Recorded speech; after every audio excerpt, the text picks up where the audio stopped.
Hi there, and welcome back to our Starsector pirate campaign. So in the last episode, we engaged a number of remnant fleets as well as one of their space stations, and we gained a number of new weapon systems which I should be able to put to good use against the hegemony.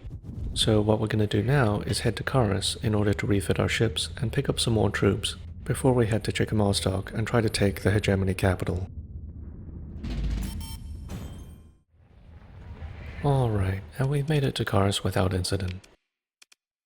After a little housekeeping, the first thing I want to do is take a look at my officers. At the very end of the last episode, we encountered a ship graveyard, and in one of the derelicts we were able to find a cryopod with an officer who is already level 5. While her selection of skills isn't ideal, it was still well below our officer cap, so we can keep her for now. And one of the skills that she came with was shield modulation, so I think we're going to switch her into the ARRGH and put Henry Morgan into the Doom. And Morgan has also gained enough experience to get to level 5, so I've given him a number of skills that work well in phase ships. As for the ships themselves, we're just going to work our way down the list, starting with our flagship, the Odyssey. The biggest change here is that I replaced all of the medium missile mounts with sabots, and also built in the expanded missile racks hull mod, so we should have a huge amount of sustained shield breaking potential. I gave the Conquest expanded missile racks as well, and placed MIRV launchers into both of the forward-facing large missile mounts. On the offensive port side, I replaced all of the large and medium ballistic weapons with Gauss cannons and hypervelocity drivers respectively, but to make room for all of these additions, a few of the NG weapons were removed. On the Astral, the only significant change was the replacement of the Salamanders with a second Squall missile system, and as with the Conquest, several NG weapons were removed in order to make room. The Doom underwent the most extensive rebuild, getting even more Reaper torpedoes in place of all of its annihilators, and 2 ion pulsars to replace all of its forward-facing energy weapons. I also built in expanded missile racks so it can get more use out of all of those torpedoes. Finally, I cut down on vents and put safety overrides back in, as having tried to pilot it without, I've decided that if the Doom is going to get blown up, I would prefer that it ride through the gates of Valhalla, Shiny, and Chrome. On the Apogee, I removed the antimatter blaster as well as one of the point defense lasers, and added 2 small pulse lasers into the forward-facing hardpoints.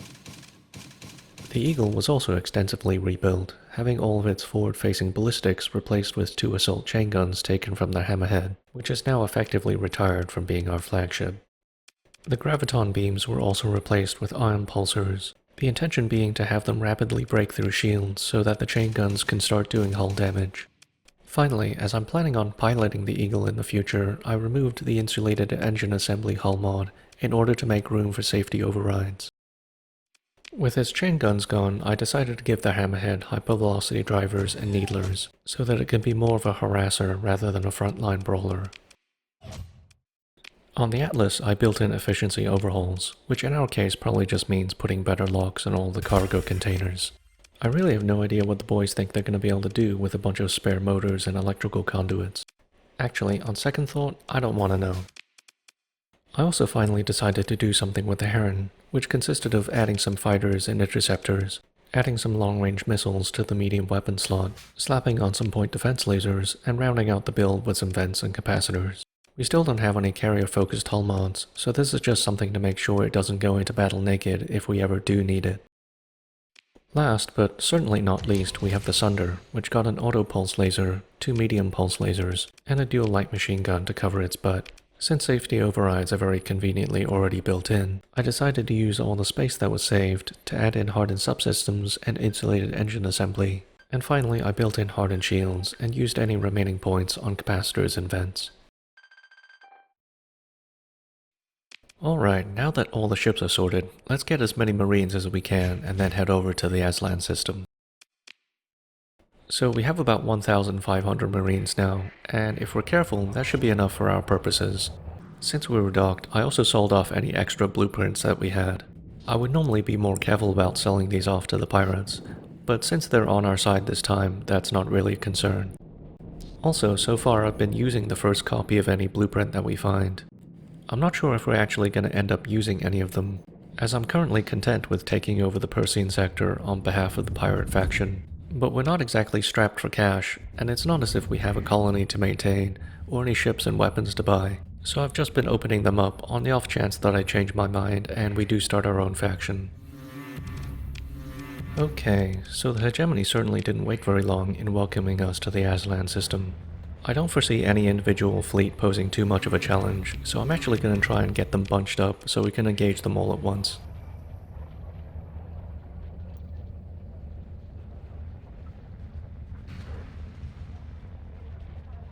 Great, let's see who decided to show up to the party. That seems to be everyone. Speaking of parties, my wife recently informed me that she and I have been invited to a housewarming party being thrown by one of her friends who recently purchased her first home.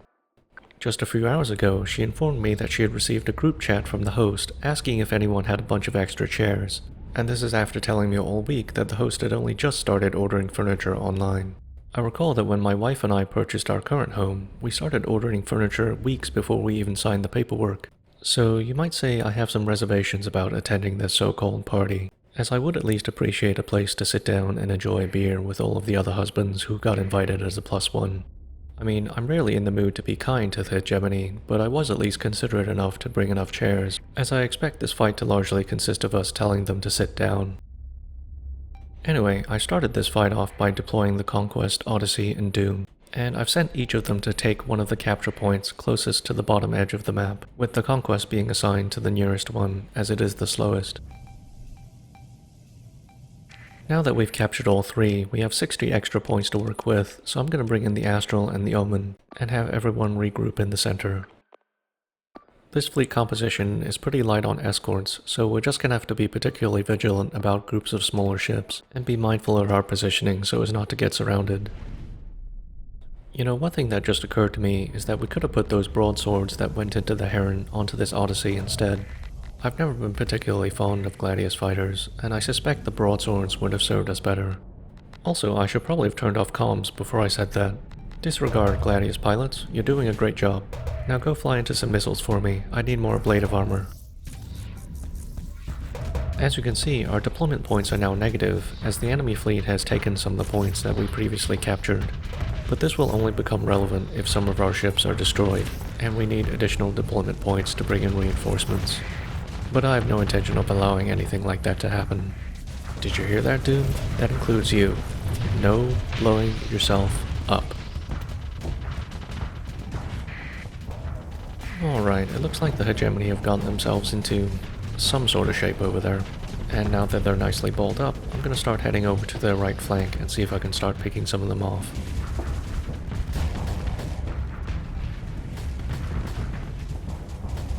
This Mora carrier looks like it's not backing down.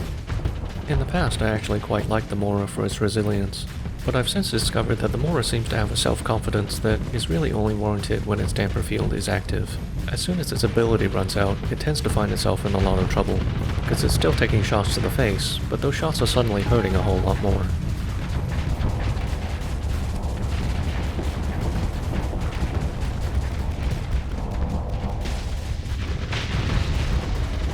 Okay, we've built up a bit of flux here, so I'm going to plasma burn out of range of the onslaught, and then vent before we go back in for the Legion.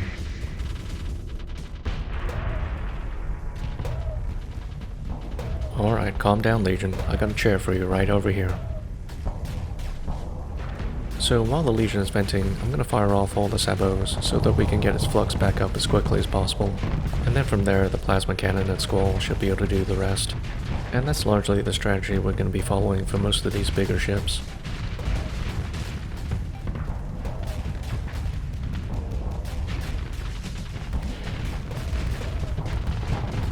There's a cluster of smaller ships closing in at the moment, so I'm going to fire off another round of sabots to finish off this Legion as quickly as possible. Alright, time to make our exit. Though surprisingly, these smaller ships don't seem all that eager to pursue. Oh boy, are you okay there, Conquest? When I said use your offensive side, I didn't mean verbally. Now you just pissed him off. I do apologize for my colleague. I'm sure he didn't mean anything that he said. Now if you'll kindly take a seat over there, I'll have someone attend to you shortly.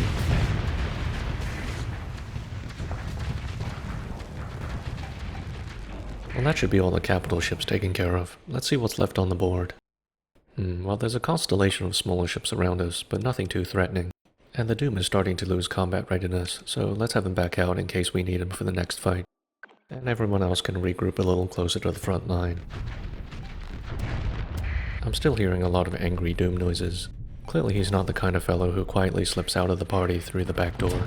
He's much more of a let me throw a bunch of live explosives into a crowd of strangers before I go type. I'm not really sure how many of these smaller ships we're actually going to be able to finish off, as without the Doom, and with the Omen's combat readiness also slowly winding down, we don't really have anything left that's fast enough to catch them. Of course, I don't really have a personal vendetta against any of them, so I wouldn't mind if they all just decided to bug out now, so long as they don't bother us in our next fight against the space station. Also, I seem to have inadvertently started a game of beach volleyball, or Space Legion Ball? In any case, the Conquest wasn't having any of it. Poor guy.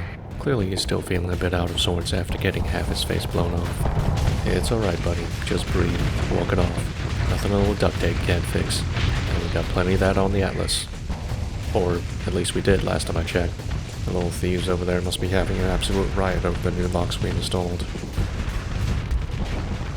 By the way, if you're enjoying the Starsector content, but would like more than what I'm able to put out in my admittedly rather glacial release schedule, I do know that both Radamat and ARRGH recently started new Starsector Let's Play series, and both of them have been pretty consistent in putting out videos that are both longer and come out more frequently.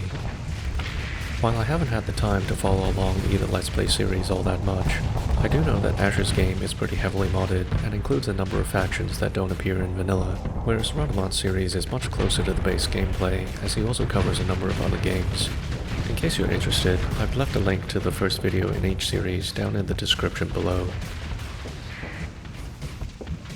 Okay, well I feel like a bit of a cow at the moment with this gremlin just buzzing around our rear end. And I'm gonna keep my shield turned in this direction, as the vigilance is not particularly threatening, whereas the gremlin is clearly waiting for an opportunity to offload all of its missiles.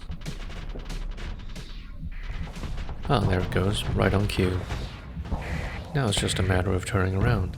And look at our Conquest trying to be helpful with that MIRV, which will do absolutely nothing in this battle, but is likely to cause an ecological disaster when it crash lands on a jungle world several centuries from now. I mean, just think of all those lush green forests that would have turned to coal 100 million years from now, just waiting for some top hat wearing, mustache twirling industrialist to burn it for fuel. You're cutting the supply off right at the source. That's playing the long game, Conquest. I see what you're doing, and I like it. Since we're basically on cleanup duty here, I wanted to address something that's been on my mind. So I recently started a new campaign in Bannerlord, the much anticipated sequel to Mount & Blade, a game that is often compared to Starsector, usually phrased in a manner akin to Starsector is Mount & Blade in space. I had played a fair bit of Bannerlord when it first released in early access, but haven't touched it much since then, because the non-combat parts of the game, like the overworld, kingdom building, diplomacy, and things like that, still have a long way to go. And even though the combat is fun, I usually need some kind of long-term strategic goal to keep me invested. And that got me thinking a bit, because I have a friend who I've been trying to convince to play Starsector for a long time. But I think I gave him a poor initial impression, because when I described the game to him, I started with the combat, and he was all about it. But when I started yammering about founding colonies and managing resources, his eyes glazed over, and I could see this sort of sour expression work its way across his face. In looking at the games that he's raved about in the past, I suppose it shouldn't come as a shock that he wasn't as enthusiastic about grand strategy as me. His favorites, including FTL, Slay the Spire, and more recently Disco Elysium, are all fairly light on spreadsheets and calculators. Now, the fellow that I'm talking about is someone I met at work, which is a bit of an exception, because apart from a few chaps from college who I still keep in touch with, most of the gamers I've interacted with I've never actually met in person. And it's much easier and more reliable to make the assumption that someone who is already playing the same game as you will share your preferences. After all, you both chose to invest your possibly very limited free time in that particular pursuit. And having that common interest is a great first step in establishing relationships and creating communities of like-minded people. But the example of my work buddy served as a good reminder to me that even individuals with common interests can diverge on the particulars. For example, we both quite liked Divinity Original Sin, which perhaps strikes the right balance in accessibility and complexity for both of us. But he struggled to get into Cataclysm, which for all its merits is positively labyrinthine when examined in detail. I think it was Vormithrax, a longtime CDDA content creator, who recently said something to the effect of, "Nobody knows how all of the systems work. There's just too much there for any one person to hold in their head." So, to get back to Starsector, is there a version of the game that I think my friend would enjoy? Perhaps. It is possible to enjoy Starsector for many hours without ever founding your own faction, or getting deeply involved with the existing factions. Because one thing that Starsector appears to do very well is serve as a great basis for creating a vast variety of different mods. New factions, ships, weapons, colony buildings, even gameplay mechanics, all can be added or adjusted. So for my friend, perhaps a load of new toys to play with that don't require a lot of fiddling around would be enough to keep him invested. But if simply taking the base game and adding more is the answer, why not make that part of the vanilla experience? Well, it comes back to the problem of complexity. Each person can handle a certain number of interconnected systems and mechanics before they get overwhelmed, and each mechanic could either be a draw or a turn-off depending on the player. There's a danger of adding too much and putting people over their complexity threshold, so developers are always forced to balance the considerations for veterans yearning for more intricacy with those of new players still ascending the first foothills of the learning curve. At the time that I'm recording this, RimWorld is just about to release a new update that adds ideologies as a new gameplay mechanic. While I haven't had a chance to try it yet, and I'm eagerly awaiting the opportunity to do so, I always have a degree of apprehension when games layer even more systems on top of what is already a complex game. I worry that those few extra building blocks will transform the wall of information that new players are faced with from an intimidating challenge into a seemingly insurmountable obstacle. At least RimWorld benefits from being a game that is already in full release, so the developers are able to release new content in bite-sized chunks, and players have the choice of adding these onto their base game as and when they are ready. But by and large, in these open-ended games, the mechanics are not gated.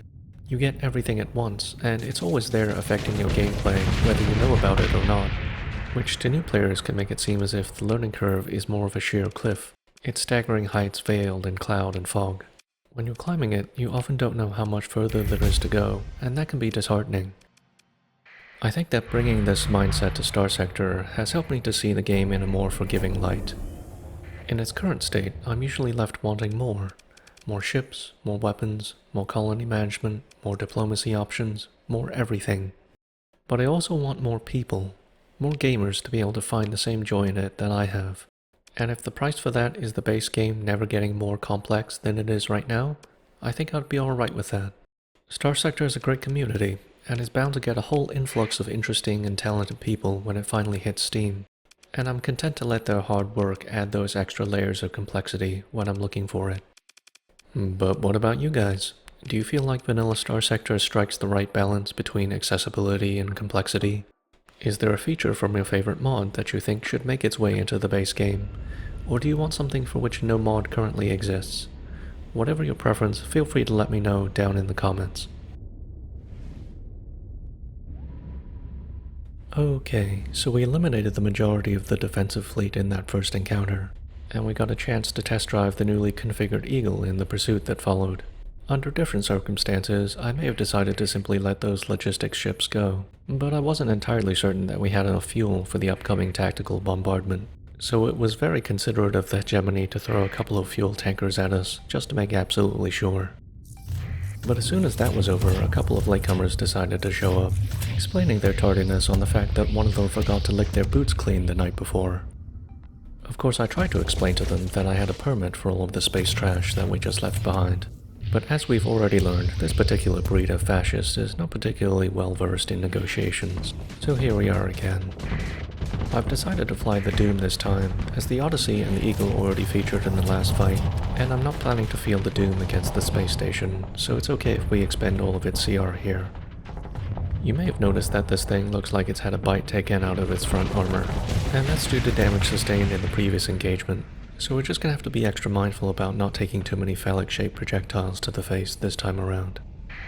I've also intentionally left the Conquest and Omen out of this fight, as the former took a bit of a beating in the previous engagement, and the latter is running fairly low on combat readiness, and I would definitely like both of them to still be functional when we engage the Star Fortress. As for this fight, my general strategy is just to deploy mines until the enemy shields get close to overloaded, and then unfazed to fire the ion pulsars and as many torpedoes as is needed to get the job done.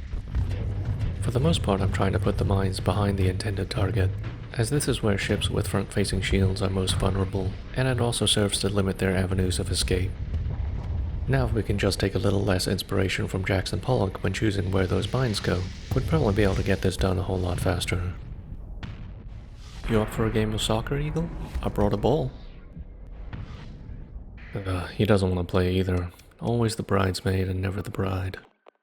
I wonder why these guys never want to play with us. I mean, we have petting zoos and disco. Maybe they don't have those things in hegemony. How to explain?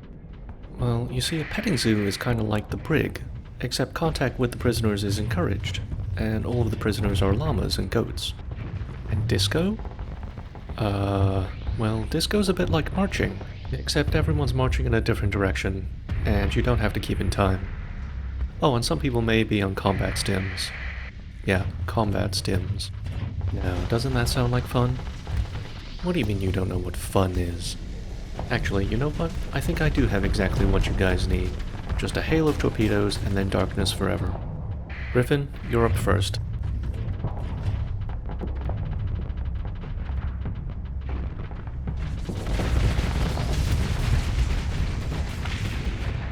Well, despite missing with half our torpedoes, I think we still delivered on our promise there.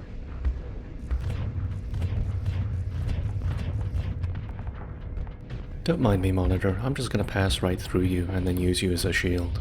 If you hear the distant screaming of eldritch horrors, don't worry. That's a side effect of minor exposure to phase space. Most people get used to it.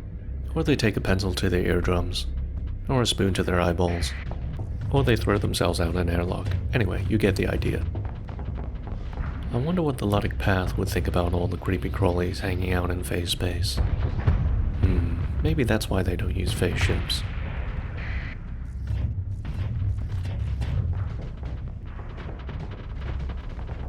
Frustratingly, this Dominator is doing an absolutely terrible job of reversing directly into a minefield. Let's give him one more try.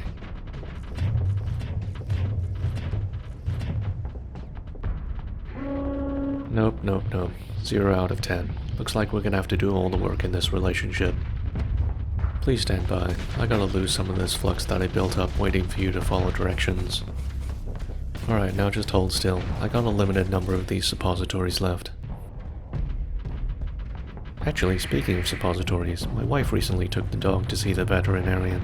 The poor thing's been having some seizures recently, and the vet was nice enough to prescribe some diazepam, which should help. Of course, I was curious as to how we were supposed to administer drugs to a dog in the middle of a seizure, so I asked my wife when she came back from the pharmacist if she had received any direction. She replied that she hadn't, at which point I decided to read aloud the piece of paper that had come with the medicine. Suffice to say, she was less than amused to discover she would have to shove drugs up her dog's butthole. And speaking of buttholes, we're almost done with this hegemony scum. Hopefully we won't have any more patrols to deal with after this. You know, I really have no idea why I'm trying to toss mines at this wolf. We should really just shoot him in the face. See, that was much more effective. Now, who do we have left? Ah yes, just that soccer-hating eagle. He may not have wanted balls to his face before, but he's gonna take him now whether he likes them or not.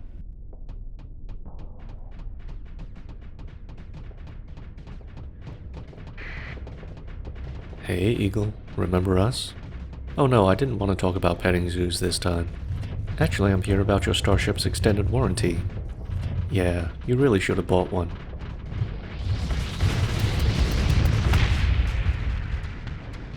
Okay, well now that we've dealt with all of the chaff, I think it's time we paid a visit to the High Hegemon himself.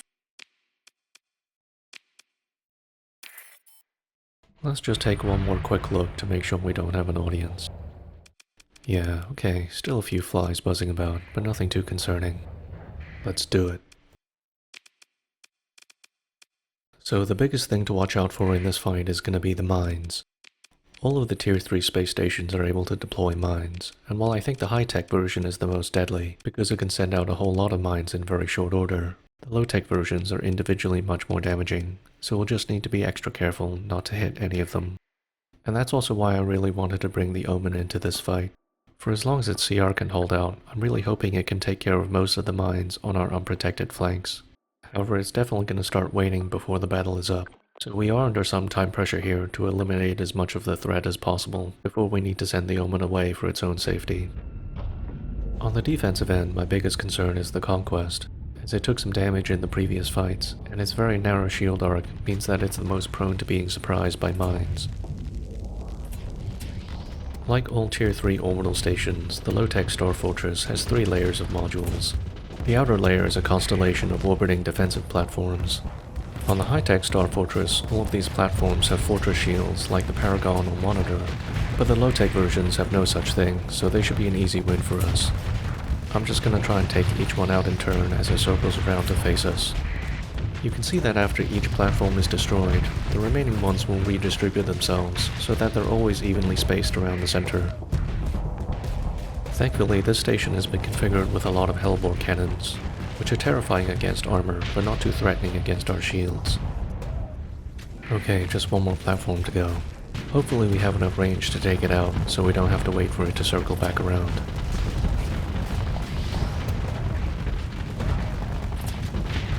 Excellent. Alright, let's back off a bit and lose some of this flux. So the second layer of modules are sitting on the end of these spokes sticking out from the center of the station. They're quite similar to what you'll find on the Tier 2 station, except they have additional armor plates, which you'll have to destroy before you can start doing damage to the modules themselves. One of these modules is considerably larger than the other two, and is also the most heavily armed and armored. So unless my allies are able to get it into a particularly vulnerable position, I'm probably going to save it for last. And speaking of allies, let's have them move in a little bit closer now that the first layer of defenses have been eliminated. As you can see, I was thinking about moving all of the ships forward, but I think what I'm actually going to do is keep the carriers back and just put a fighter strike order on the station. There's still way too many guns on that thing, and the Astral is far too slow to be able to back out safely if it gets into trouble.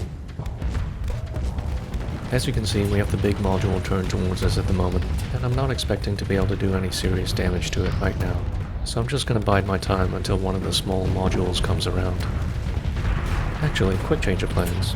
I must have miscounted because there's one defensive platform left. There. Let's just pretend that never happened.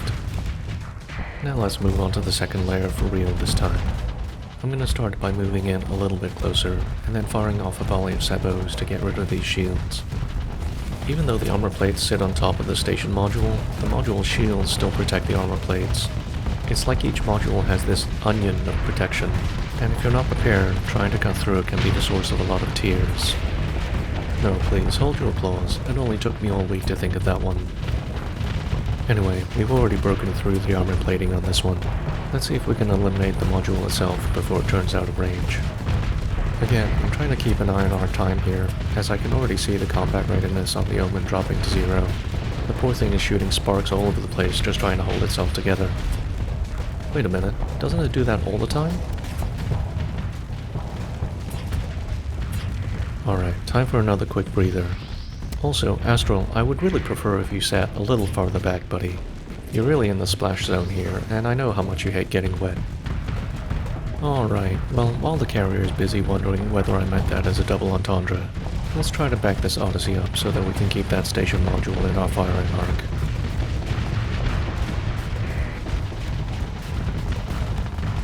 I'm gonna fire off another round of Sebos, because I really don't want to give this thing another opportunity to circle back around.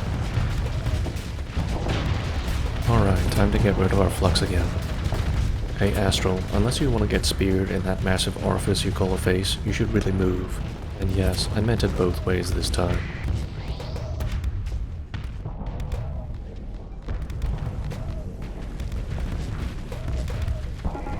That's our cue. Alright Omen, time for you to get out of here, my diminutive friend. And I feel like we've sufficiently mitigated the threat, so I'm okay with bringing in some of these destroyers to help soak up the fire. And we're facing the big module again, but I think I'm still gonna pass, and instead try to focus down these fighter bays, which are a much softer target. And as usual, we'll open the festivities with a round of Sebos.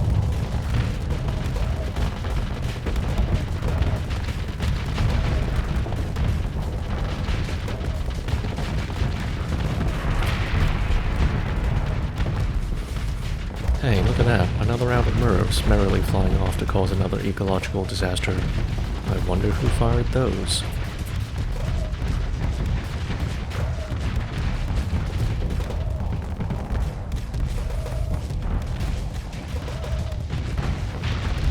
Okay, well I think it was actually a sabot that did the job in the end.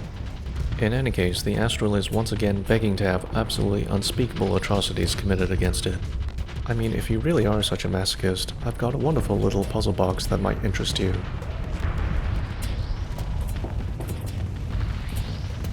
Wow, look at our hammerhead dodging and weaving between mines over there. I mean, that's working as intended, because every mine heading his way is one less that I have to worry about. Anyway, I've already talked about the first two layers of the Star Fortress, and the third is really just a base orbital station with two sets of fighter bays and one large offensive module. Except, as with the Tier 2 defenses, all of the modules have additional armor plates on the outside. And exactly like Tier 2, the largest of the modules is significantly better armed and armored, which is why I've gone after the two smaller ones first. And with both of those out of the way, I think it's time to bring in all of the firepower so we can grind down the two largest modules.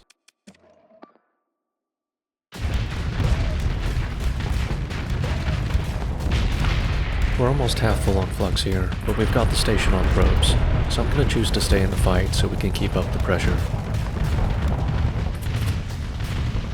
Actually, since the module is overloaded, now might be a great time to lose our flux. Great, now we can stay up close and personal. And incredibly, an almost stationary object has somehow managed to find its way into cover, using other parts of itself.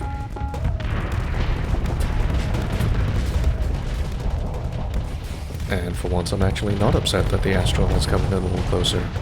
That is a terrifying amount of high explosives for a target that can't get out of the way. And in about 5 seconds the Astral's going to be able to do it all over again. If only it knew how to aim.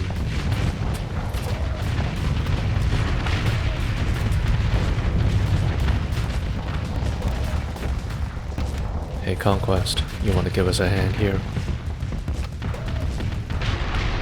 Wow, that was actually quite helpful. I take back every mean thing I ever said about you.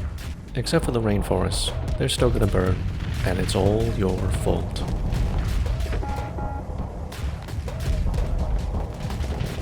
Normally I'd be a little more apprehensive about just parking myself in front of the main offensive module like this.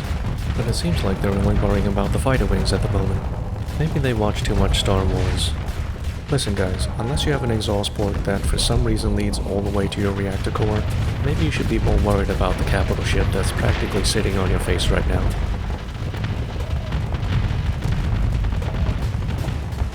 Alright, we've broken through the armor on this last module, and I hate to get sentimental, but it's almost like a family photo, with a bunch of the series mainstays, all working together to get this done.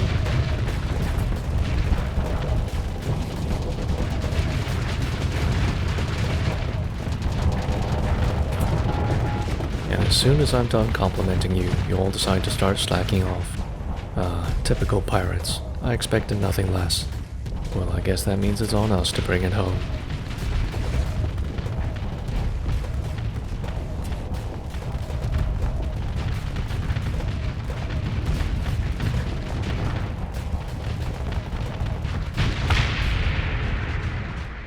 What a satisfying explosion. That's a once-in-a-career moment right there. Seriously, I don't want to do that again. And I have no interest in chasing off these stragglers. We have more than enough fuel to do what needs to be done. Speaking of which, it's time to prep the antimatter, and make sure all of the Marines have their wills filled out correctly, so we know who to blame if they turn out to be a failure.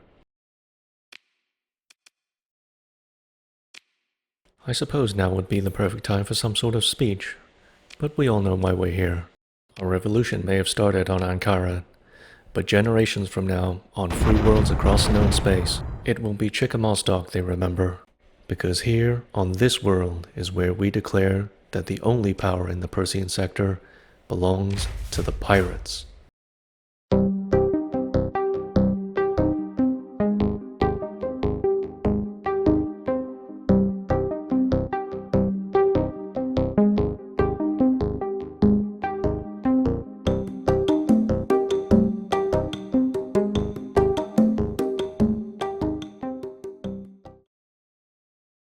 So I closed things a little bit differently this time. Don't worry, it's not the end of the series, I just want to try something new. However, I didn't want to leave you guys without saying, as usual, thank you so much for watching, take care of yourselves, and I'll see you out there in the sector.